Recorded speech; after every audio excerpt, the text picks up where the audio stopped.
Welcome to the Education Pre-Hospital Care Research Forum Journal Club. Here in our PCRF Journal Club, we promote evidence-based practices by critically evaluating the latest science in emergency medical services. We hope our discussion will help advance EMS practice. Through the generous support of our sponsor, Limmer Education, we can make science more accessible and understandable.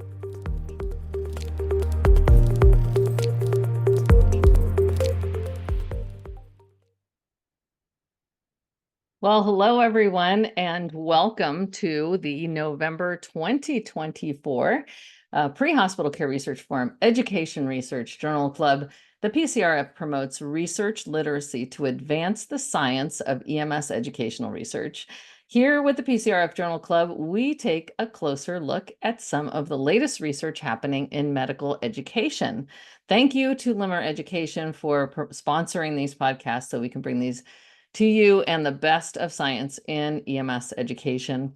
I'm Megan Corey, and I'm here we have a great panel today. We've got Dr. Kim McKenna, Dr. Bill Toon, we've got Michael Caduce, and guess what? We have the primary author of this study here, which is really exciting for us today. We have Erin Donathan, and we're going to pull her on in just a minute. We're looking today at the SMARTSIM study, which is a multicenter prospective randomized trial of 3D virtual reality versus traditional patient simulation. And this was published in JSEP Open this year. And remember, if you miss any of these episodes, these podcasts, you can always go to our YouTube channel. So youtube.com/@PCRF at UCLA. And you can catch any of these, including this one. And check out the website. If you ever want to go to prehospitalcare.org too, you're going to find out about more things, which is just one more announcement here. We're going to get to this article, and that's the upcoming research summit. So we have these workshops through the Pre-Hospital Care Research Forum, partnering with places like the CareStar Foundation. The CareStar Foundation is an amazing organization that is focused on health equity. And the Pre-Hospital Care Research Forum partners with CareStar to provide these research workshops that are focused on health equity, especially EMS equity. And there is one coming up February 6th through February 8th, 2025. It's going to be in San Diego, California, and the participation is limited, so apply now. You can go to prehospitalcare.org and get more information about that. And we also have the Weinmann ventilators. If you haven't seen these ventilators, they're tiny little ventilators. They're great.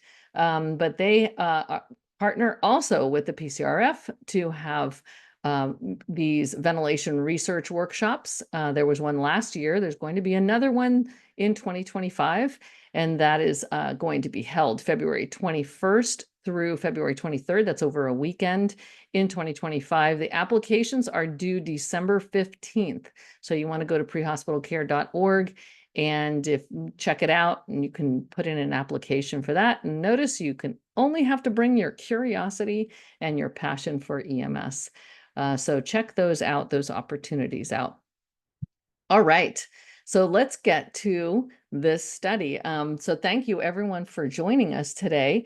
And we're going to begin. We want to remind listeners that you can use the chat feature on your screen. You can type in questions and comments. We can bring those into this conversation as we go. We want this to be a good conversation about this study. So let's first bring on the primary author here, Erin Donathan. Erin, could you introduce yourself? Tell us who you are. Hi, yeah, thanks, Megan. My name's Erin Donathan. I am originally from Michigan. I've been a paramedic for about 20 years.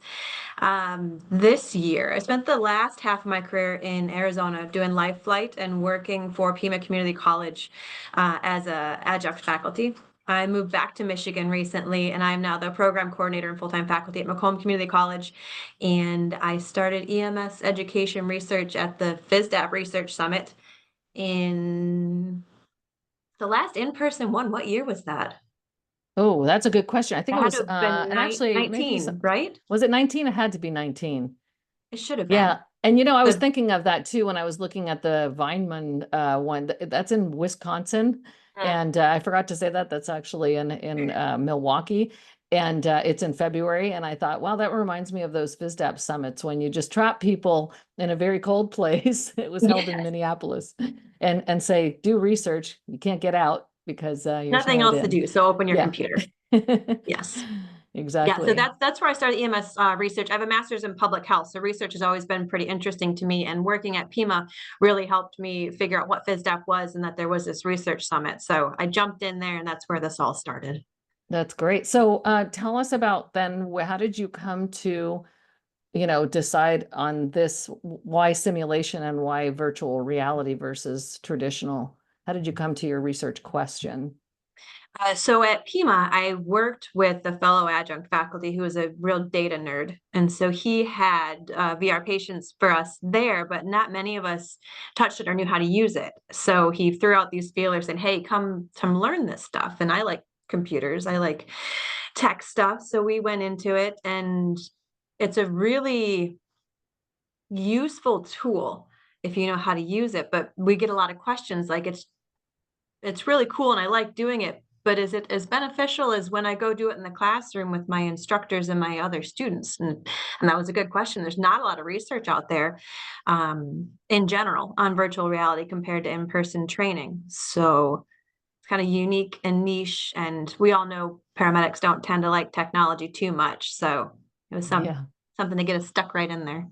Yeah, I mean, you brought up some really great points in your introduction about, what drove this kind of forward and virtual. I think it's important that you mentioned there's not a lot of research that compares, the virtual reality or virtual simulation versus other, regular simulation. The research we've talked about on this webinar or podcast is that research that compares simulation to live patient encounters. That's mostly it's really pretty much largely in the nursing literature, nursing education Mm-hmm. literature. But we talk a lot about that, how much can not necessarily replace, but supplement or augment, and then, eventually replace, some of the clinical encounters or enhance them.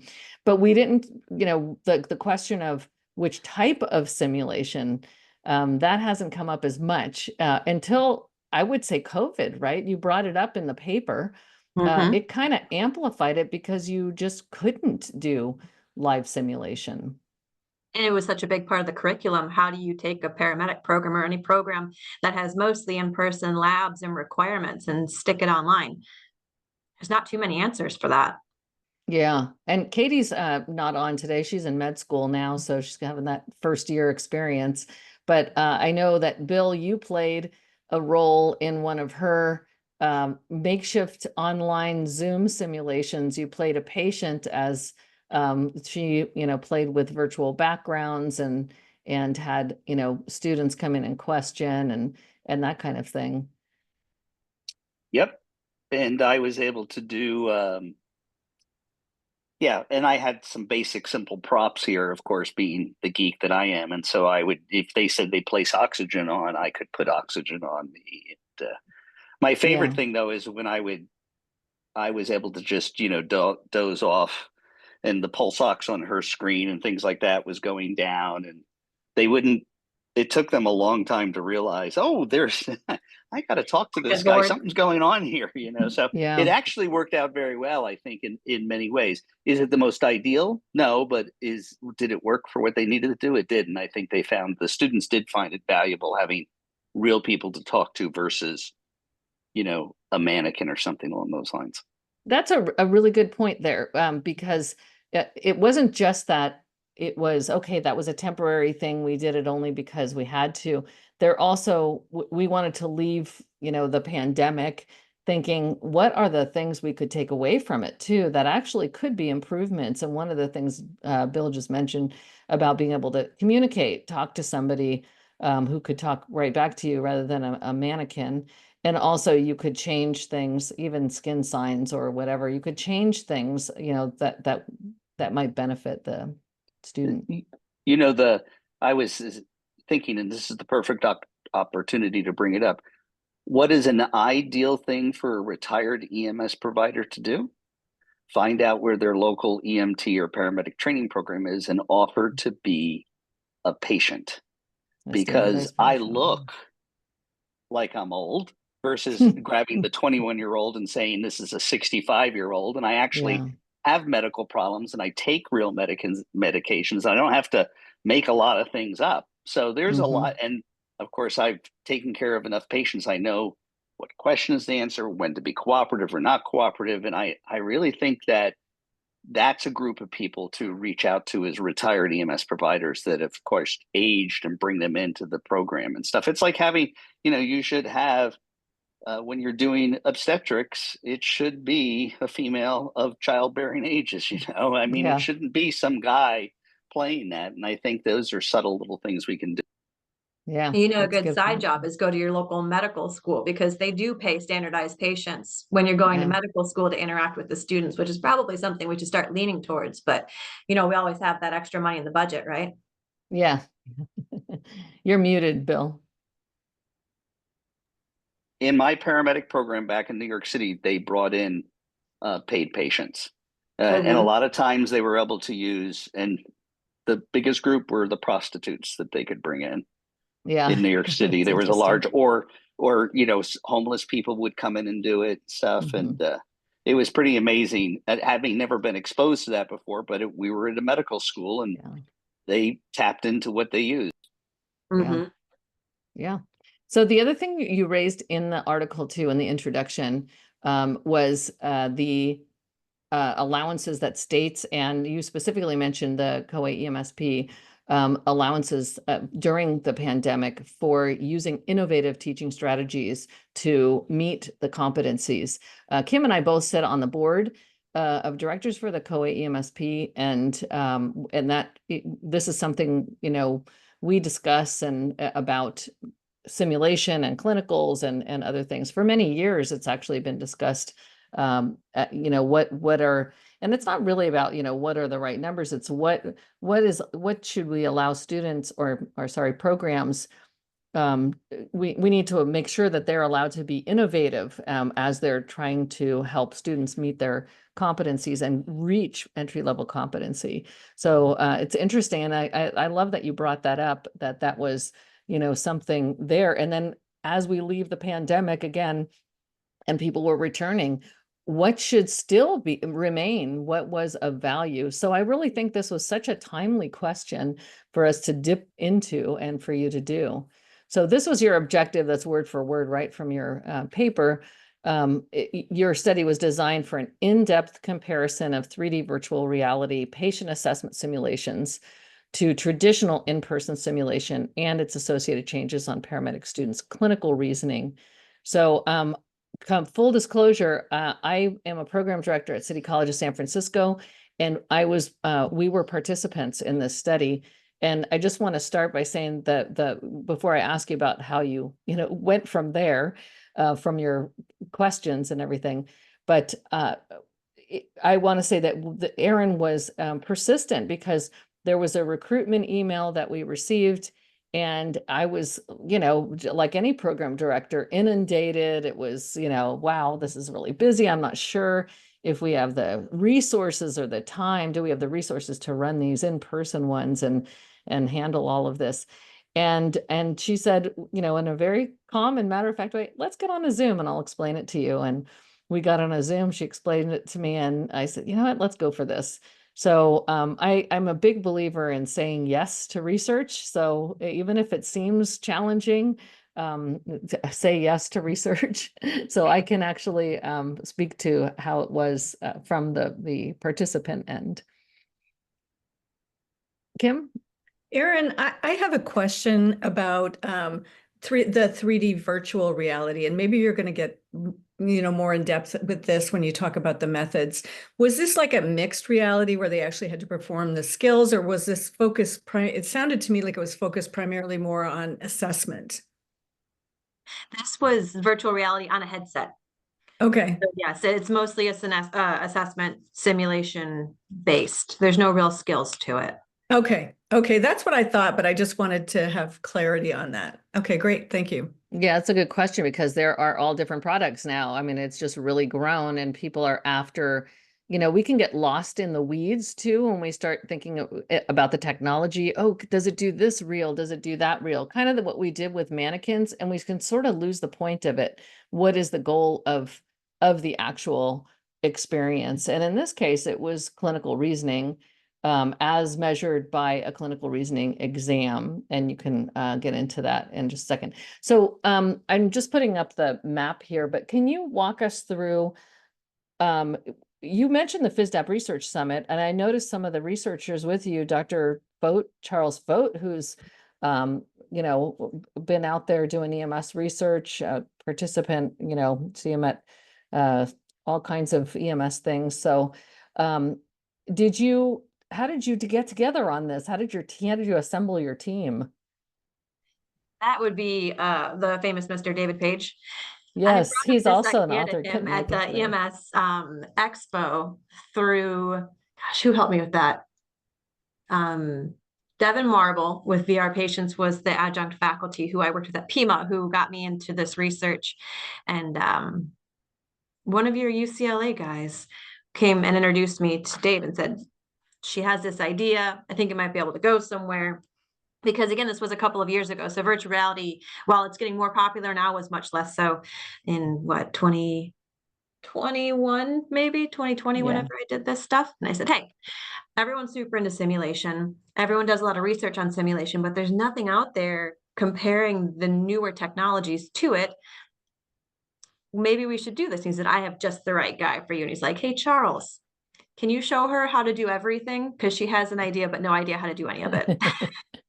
So Charles did that. So Charles was your statistician on the study as well. Yeah, because there's he some helped with everything. I call him my Charles GPT. Yeah, Charles GPT. Oh, I'm gonna remember that. Uh-huh. So looking at this map, this is the map of all of and there's our dot, our school out in San Francisco. But you really hit a nice broad area here. How many did you have to recruit in order to, or how wide of a net did you cast to get these sites? So FISDAP had a list of educational institutions that were interested in participating in research, and they allowed us to email out a solicitation, which is what you got, to 50 programs. 50 programs total. Then we had, I think, 22 of them responded. And of the 22, 13 didn't have the medical emergencies portion completed in the 6 months that we were going to run this study. So we couldn't use them. And I think one opted out. We ended up with these 10 sites. Okay, and that the next slide I actually have is the breakdown of Numbers. the numbers. So but this is a great visual, so you can see kind of, okay, we've got all over. Did you have colleges mostly, or what types of programs were they? 10 of these were colleges or universities, mostly Okay. community colleges, I believe. Okay, so yeah, here we go, 50 educational institutions. And you had 22 that didn't respond, 3 opted out, and 13. We were almost one of those 3. I'm so glad we weren't. So close. It actually, I still refer back to this experience because it's, we can talk more about it as we go in, but it was a really amazing experience. And then 13 weren't eligible due to curriculum timing. Can you tell us about that piece? What were the conditions that the program had to have in order to participate? So it took a long time to break this down, how we would get what we wanted out of it. And we decided that the scenarios we were going to present to the students needed to be a high level of clinical reasoning required to figure out what's happening. And so we thought, well, what kind of scenarios presented make you really critically think and figure out what's wrong more than the other ones? And we went with, I think, abdominal pain, altered mental status, and I feel like there's another one, but it's not in my mind right now. But all 3 of the scenario types are things that are covered in the medical emergency units of the paramedic curriculum. So these programs had to have already had the medical emergencies module within the 6 months of the time we were running the project. Yeah. And then, when we think about as you're designing, there's always going to be limitations. But the one thing about this design is really you don't have a whole lot of this done at all. I mean, before, so it's almost like this dip into it is at least a look at what's going on out there. So there's no, power calculation for numbers that you needed. I'm not sure how you would do that without prior research. And maybe one of our panelists can help me with that. But, if you were going to strengthen a study like this, usually calculating what your sample size should be and doing a power calculation. But Charles did. He ran a G power calculation, I believe, and it showed that we needed between 57 and 110 participants. So we hit a medium range for that with the web application G power. Great. Okay, so that and again, usually you're basing that on existing research too, and without having it, it's kind of challenging. The other thing is the variability in when people cover things in their program. How late are you covering medical emergencies or early or whatever? But I guess you can assume that some of the key foundational material is covered and has already been completed. And you discussed in the paper too what demographics or what details you wanted to collect about the programs. So when you think about your limitations of your study and you think about the design of it, what happened with the demographics when you had some demographic? There was something in there about you didn't get as much information as you wanted. Was that about the programs or just the students? That was for the students, and that was a classic. I haven't done this that many times, and I probably should have forced them to fill out more forms before I gave them the incentive. So that was on me. I dropped the ball on that one. Oh, They just didn't fill out the forms. well, just trying to think, when you're randomizing, and you and I talked about this when you were randomizing. I thought it was really interesting looking at the randomization for my own class. It really was, people that there was no pattern. You didn't have, and that was a class of a little over 20 something students. And you didn't have, all the good, not good test takers, like in one area versus another. They were really divided right down the middle. So that randomization for us actually worked in terms of what could possibly impact the outcome. So that I thought was interesting to see.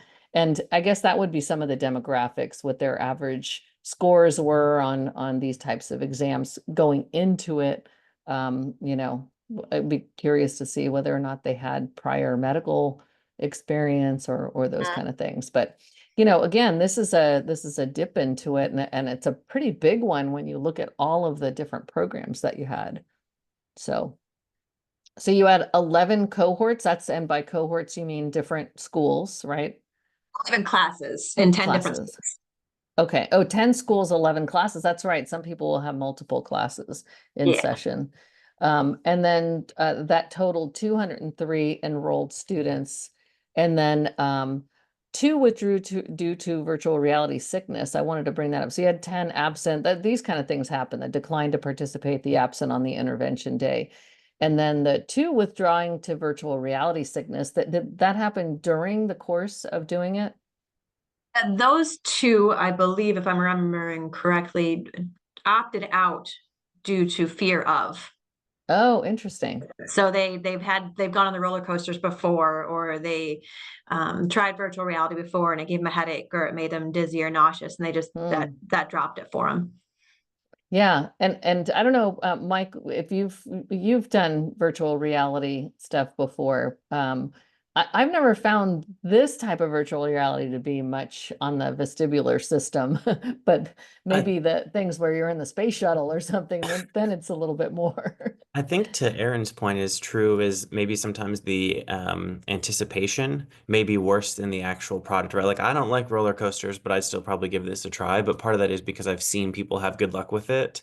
And I think other things we can probably do in the beginning, and I'm sure the study people did this is like give overview of the system and how long they're going to be in it and things like that. And I think all of those things help reduce the anxiety to this, especially for those people that have either a preconceived notion about what this is like or preconceived experience or an experience they've previously that have had this. So I think that's really important. And I think part of the study included some of those key takeaways of like, we prepped the people for this because we recognized there was some concern by students. So I think that's huge.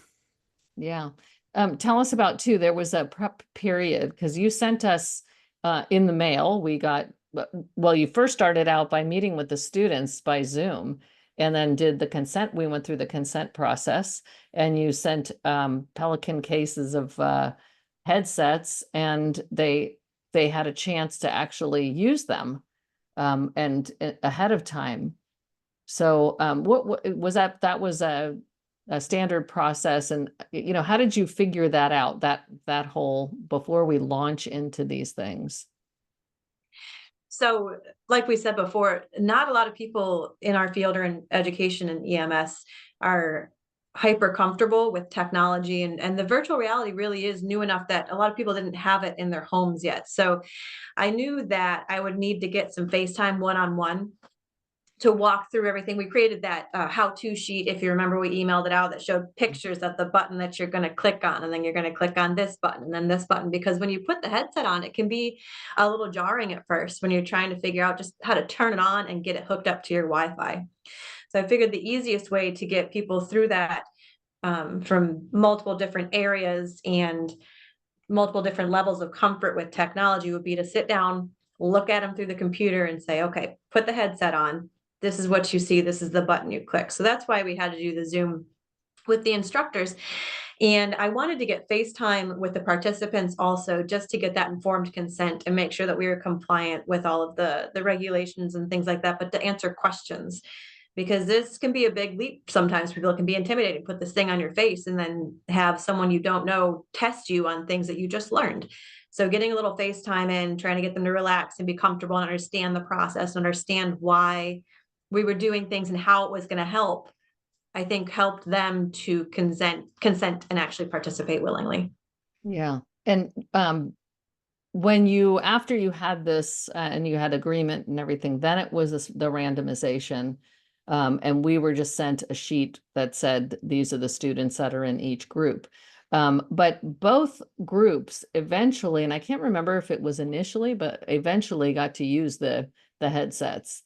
After, I can't remember, was that after the entire thing was done? Yes, yeah. So they would have run through all 2 hours of the sims and then taken and done their debriefs and taken their tests. And we tried to leave the headsets with you guys for 2 to 4 weeks. So you could kind of dive into it and play with them, because half the students not being able to put the tech on isn't really fair, is it? Yeah. Yeah. And, you know, just a little note, one of the students was out in the hallway, boxing with the air, because there's all kinds of little free programs. So, and they'll find it. If it's out there, they'll find it. Right. So, tell us about the actual simulations then that were going to be used. So the scenarios came from the National Association of EMTs, because we wanted to make sure we were using validated scenarios, not just ones that I randomly wrote. They were focused on scenarios or on patients that would force the student to think critically, to diagnose and to treat. So we wanted complaints that offered a wide range of differential diagnoses. There were 6 scenarios, I think, and 30 potential differential diagnoses in those 6 scenarios. So we took those and we handed out the scenarios to be taught in person along with a debrief card.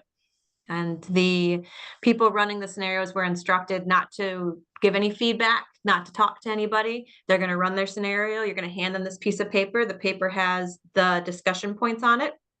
And it has a little box where you put your 3 or 4 differential diagnoses, and then a little box where you can put questions in, and that's it. And then you do the next scenario.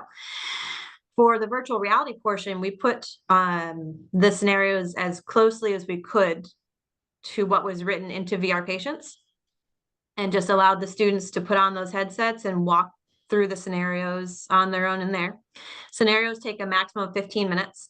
So every 15 minutes, you need to take that headset off and sit down and read the debrief sheet, which also helped to kind of make sure nobody got dizzy or had a headache or anything like that from being on the goggles for too long.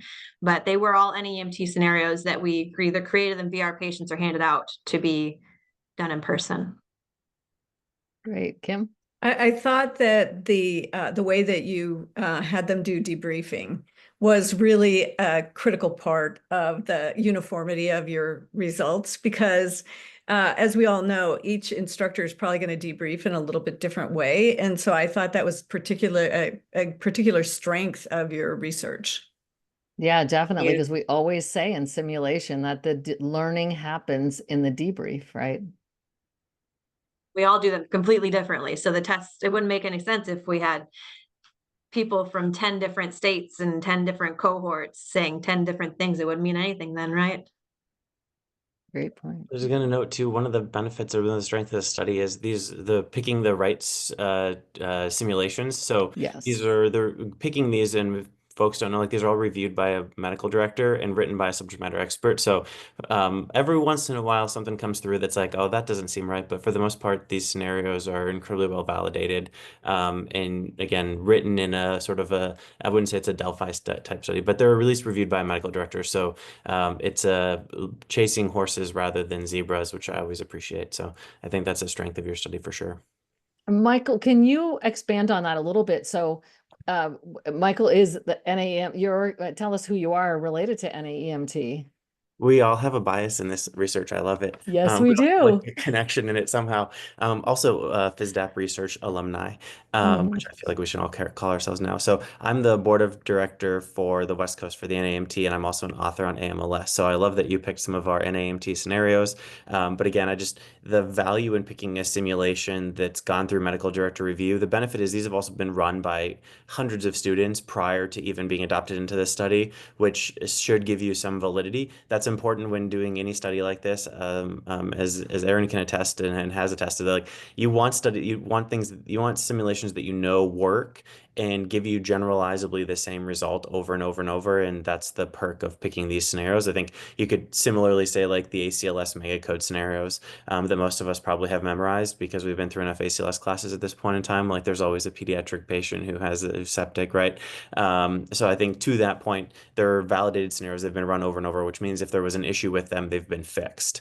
So I think that's the nice part about this study. That's great. Yeah, I thought that was a great selection. AMLS is one of my favorite classes. I was really happy to see that they were using those simulations themselves. And also the debriefing piece where they have to do the differentials. Yep. I believe that's part of AMLS Scenarios right? all include a debriefing section on like sort of what the different differentials could be for the scenario and then why or why not it sort of falls into that medical case. So yeah, it's trying to be one way to do it to make it easy and consistent. Yeah, that's great. Debrief Yeah, good points are what choice. we used. Those debrief points were on the sheets from Yeah. AMLS. Yeah. So this is the video, or this is the image of what it looks like in this particular program, which was VR patients, which I didn't realize Devin was somebody that you worked with. I remember when this whole thing started, and VR patients was really the main one out there. We actually used the VR patients online too. You can use it in a computer without the headset and have your students, in a team. So there's other ways to use VR platforms that without the headset. So if people are concerned about illness too, that's another thing to think about is some of the VR programs out there or virtual simulation programs don't require a headset. Of course, if you have the headset and you have maybe some haptics and everything, you're trying to make it real. But if we're really getting at clinical decision making, that's one of the things we talk about.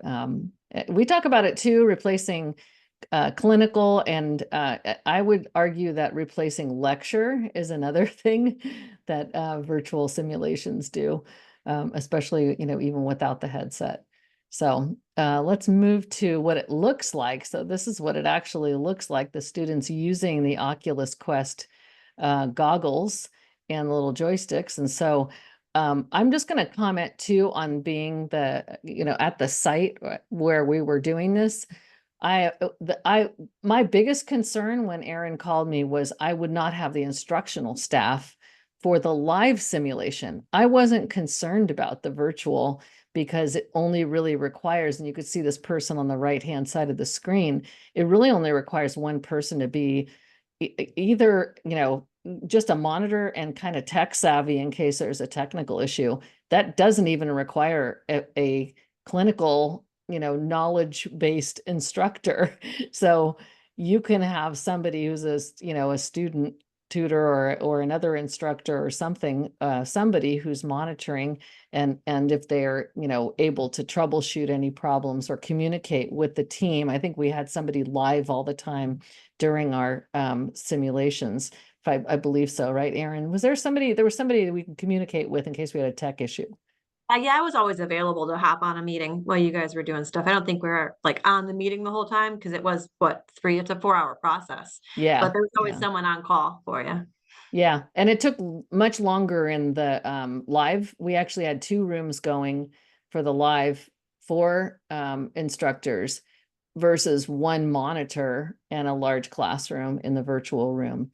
The virtual room completed faster than the live rooms, and we had 2 going Well, at the because you have same to time. reset all your equipment, and you have to get the students Yeah. out, and you have to redo all that stuff where you can just hit play again on the goggles. Exactly. So, and again, they were using the same exact technique in terms of evaluation. So anything else about the methods? Does anybody have any questions or any comments about the methods before we move to what was next? Doesn't look like it. So let's go to what you actually found.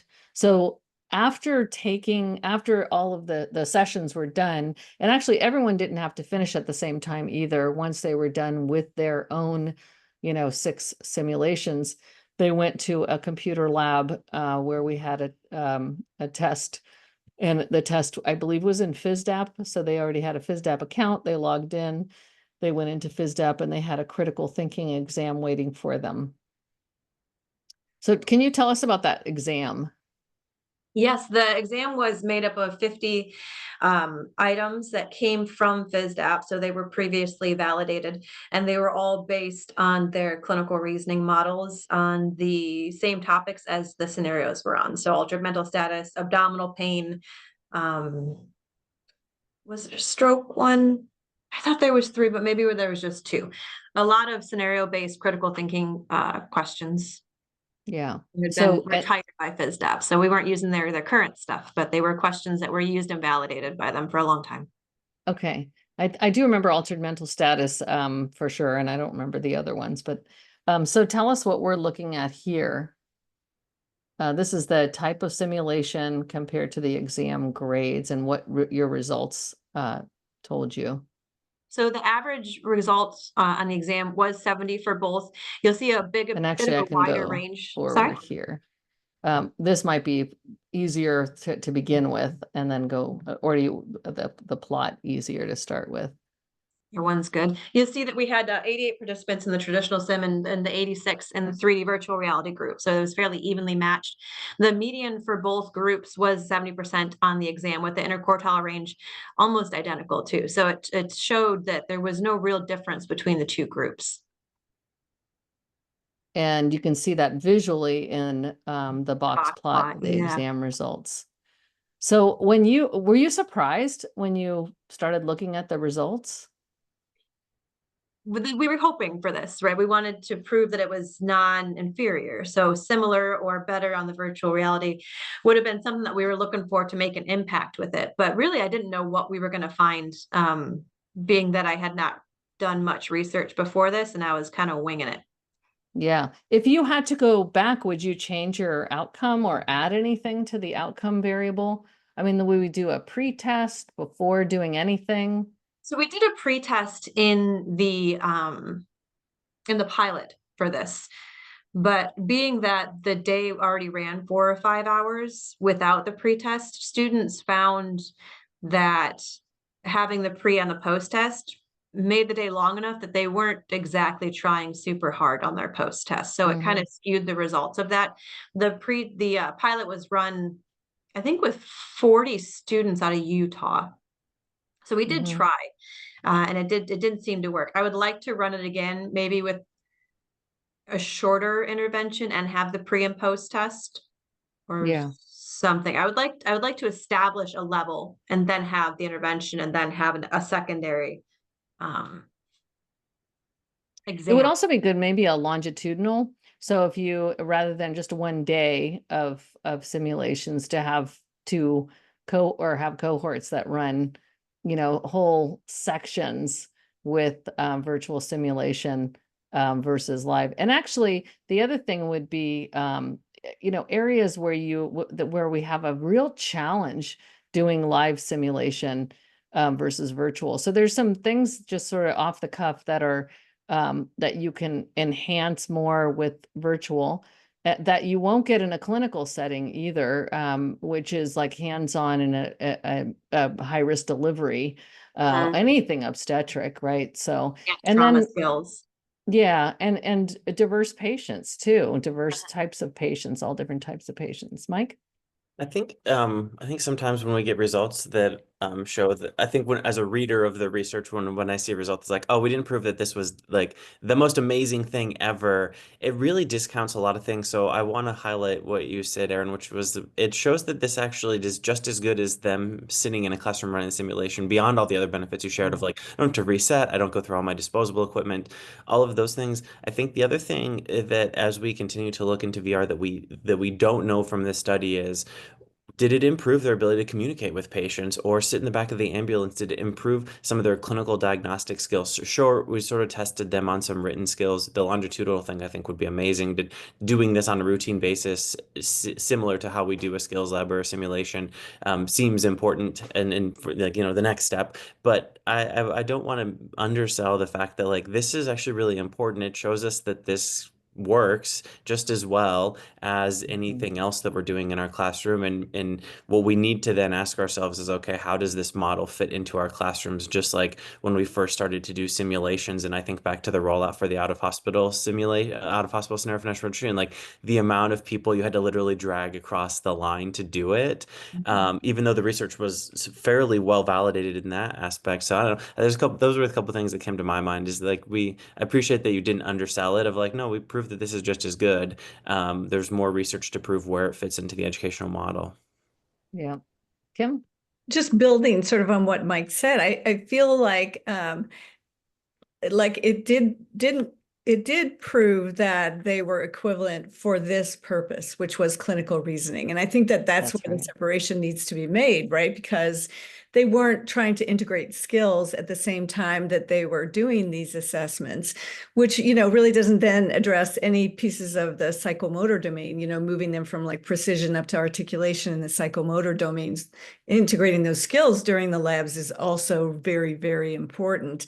However, just the fact that clinical decision-making and clinical judgment is so important, and that the way that you improve it is by seeing many more patients with different complaints and that look different from each other, I think it's huge. And the fact, as you pointed out in the paper, that and you've already talked about the fact that just the setup, the tear down, the overall cost is so much less.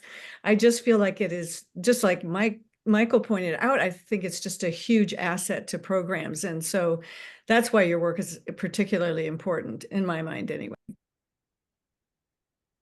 Dr. Toon.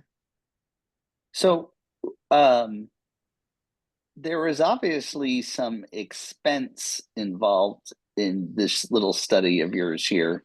And I'm just curious, two parts. Did you predict what it would take for a program to institute something like this, separate of this study?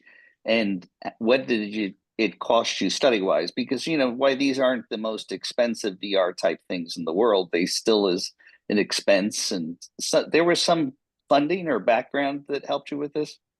So VR patients donated us the goggles for use, and they shipped them from school to school for us, and they donated the platform. So I didn't pay for the use of the platform or the goggles or the shipping. There was a grant that went through UCLA for us to complete this and pay for the publication fees. But the goggles overall for a program costs between $200 and $300 a piece.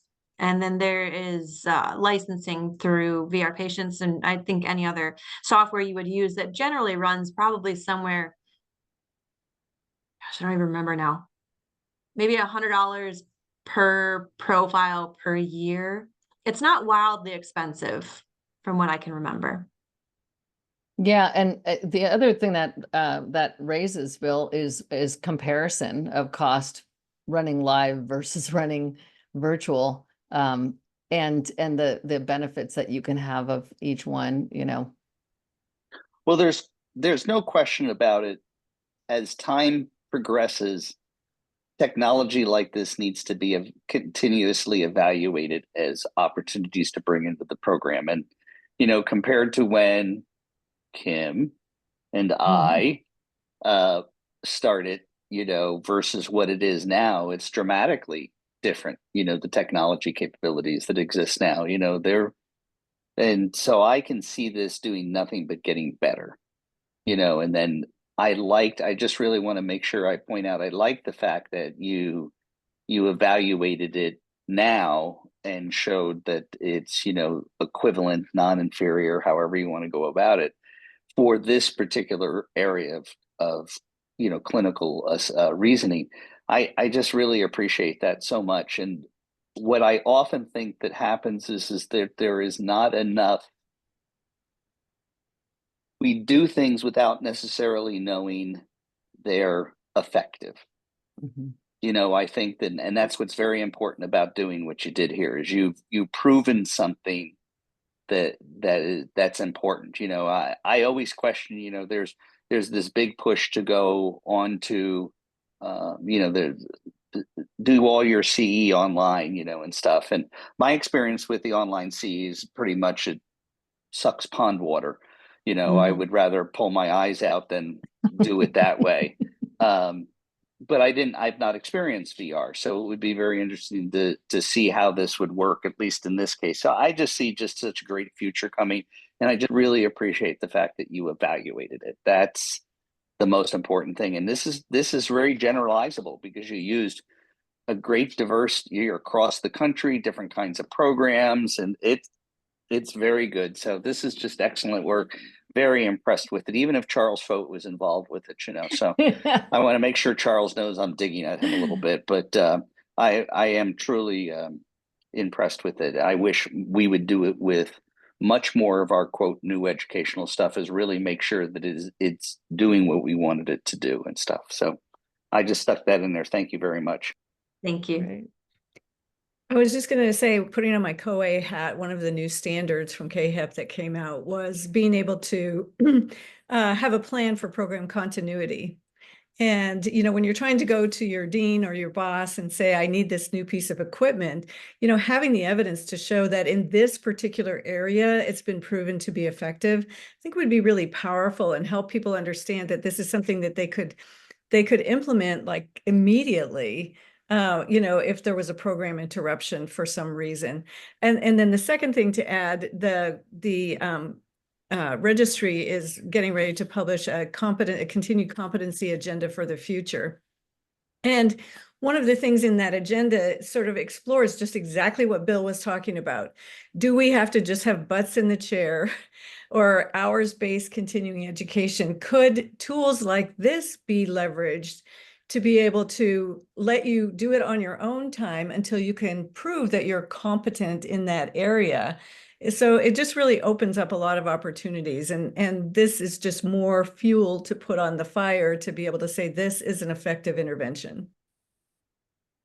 Yeah, great point. So tell us what will come next, do you think? What kind of things and are you continuing this research at all? So yes, that is on the docket, but I did take a program coordinator job about a year ago. So that's going to take a little focus for probably another 12 months or so.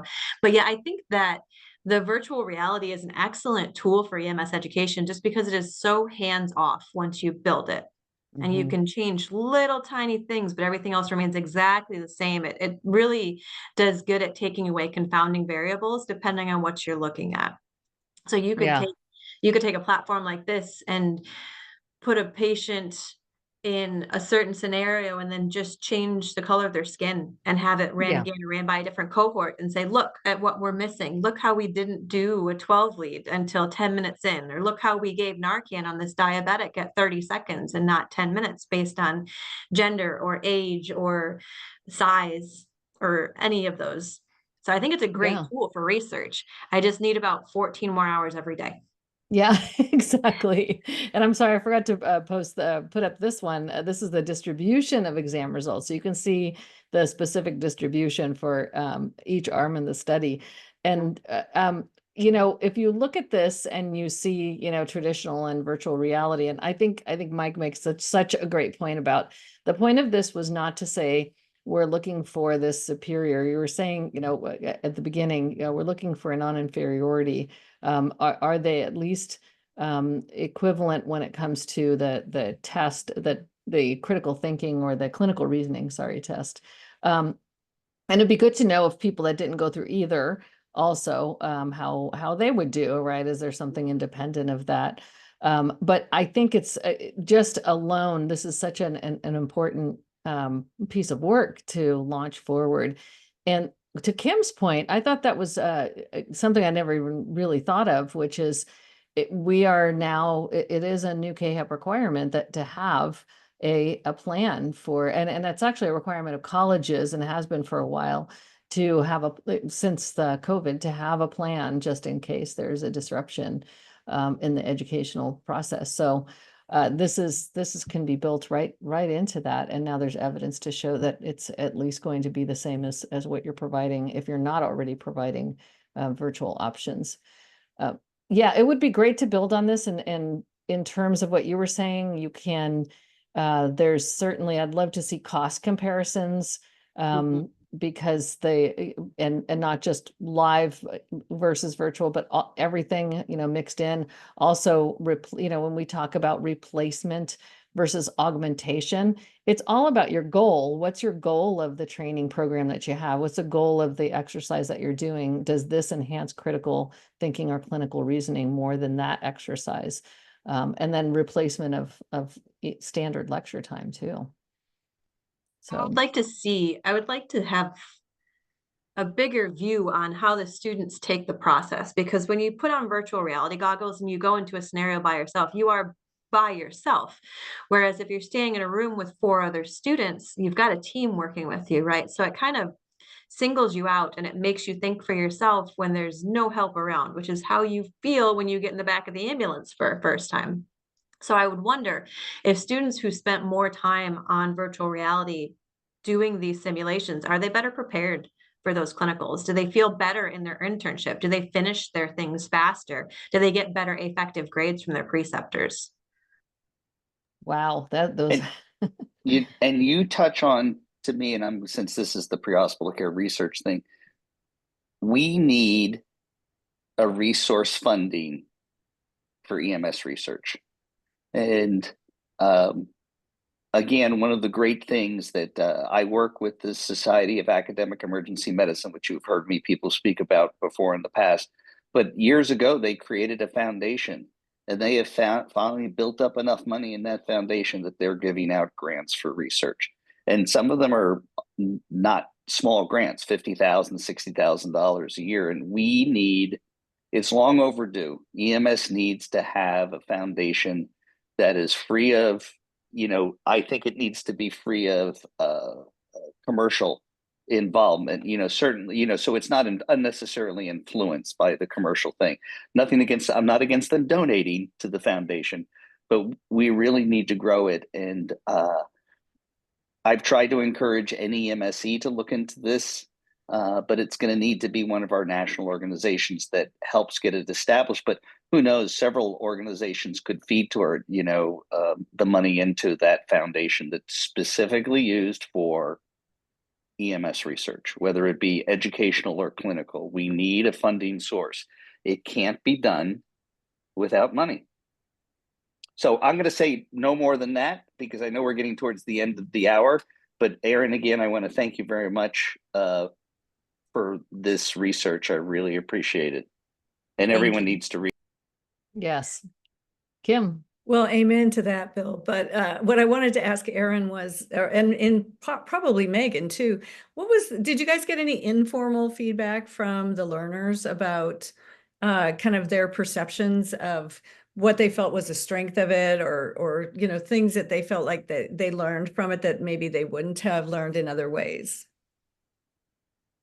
Erin, did you, I don't remember if there was a post-study survey of the students. Was 3 years ago. Informally, I will say the others, yeah, the students who did not get to use, weren't participants in the study, were really happy they got to use the headsets afterwards.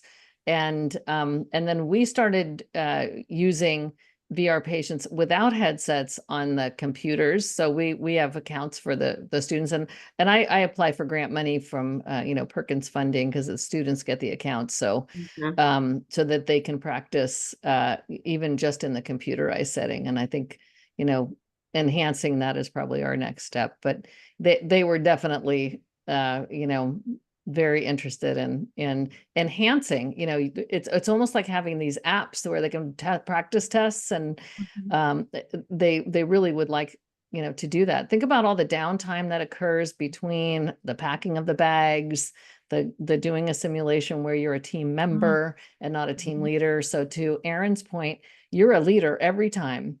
And you're on your own. And when you go out into the field in your capstone field internship, you are on your own. You're not with your team, your familiar team. So that part, I think, was really powerful. Yeah, I knew it wasn't designed to have a qualitative piece to it, but I was just sort of curious about whether you had received any feedback in that regard. So Was a survey, and the majority of them thought that it was at least as good as the in-person. Some of them struggled with the tech, as you would expect any group of people to.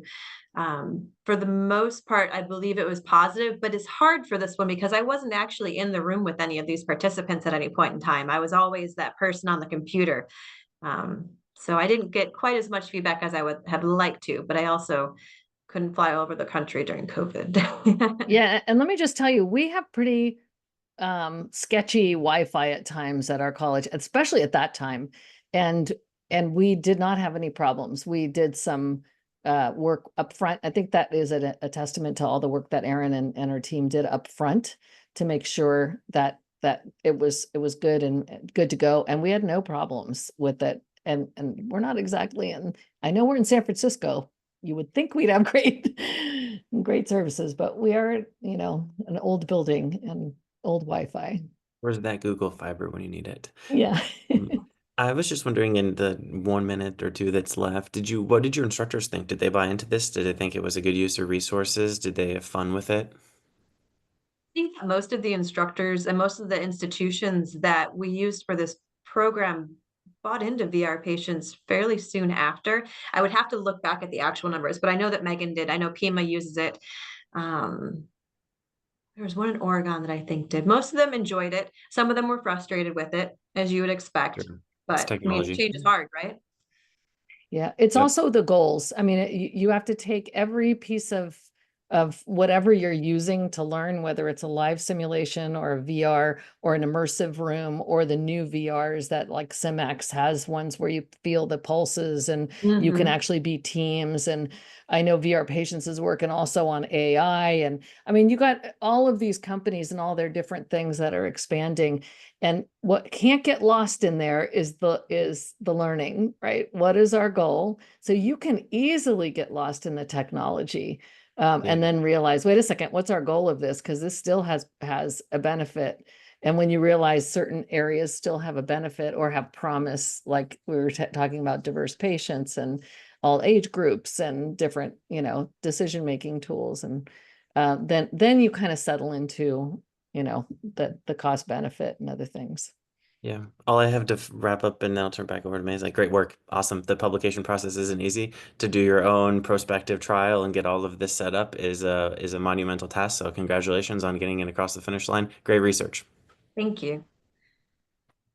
Yeah, thank you, Erin, for everything. I think we look forward to more. And I think what we heard too in here was maybe we need, we saw that announcement earlier about the research workshops and summits. I think maybe we should have a simulation focused one where we talk about all types of simulation research and people conduct some simulation research. So that might be something for the future. Funding foundation. We need an EMS Yes. foundation to pay for things. Very much. All right. Well, thank you everyone for joining us. Thank you very much, Erin. And we look forward to big things. And if anybody is interested, also, is there a way for them to contact you at all or to get in touch with you? I didn't put anything in here. It's in the article, but if you wanted to give us your, You want my email address? yeah, It's hard to spell. And put it in the chat. Yeah, and the chat would be great. Can you type it into the chat there? Chat right now. And you're at Macomb Community College, which is a really amazing community college, by the way, in Michigan. One of the bigger ones, yeah. Yeah, and a really great one. I love their University City, a really great community college out there.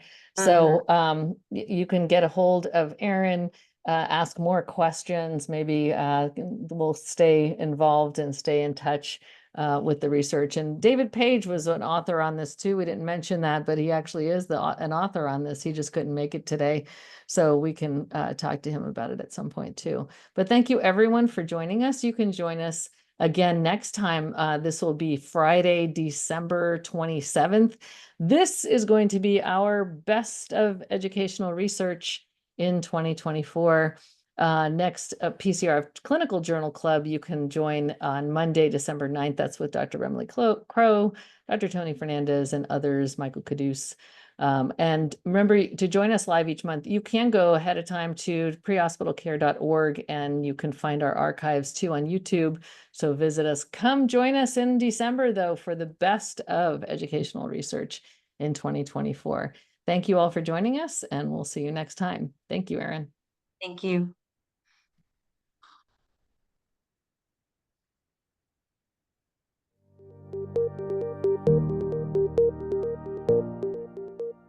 We hope you have enjoyed and learned from this PCRF Journal Club. Please share it with other interested EMS professionals. An archive of past journal clubs can be found at www.pcrfpodcasts.org. You can also find us on Facebook at PCRF at UCLA and on our website at www.prehospitalcare.org. A special thank you to our sponsor, Limmer Education, providing education tools for success at every stage of your EMS journey.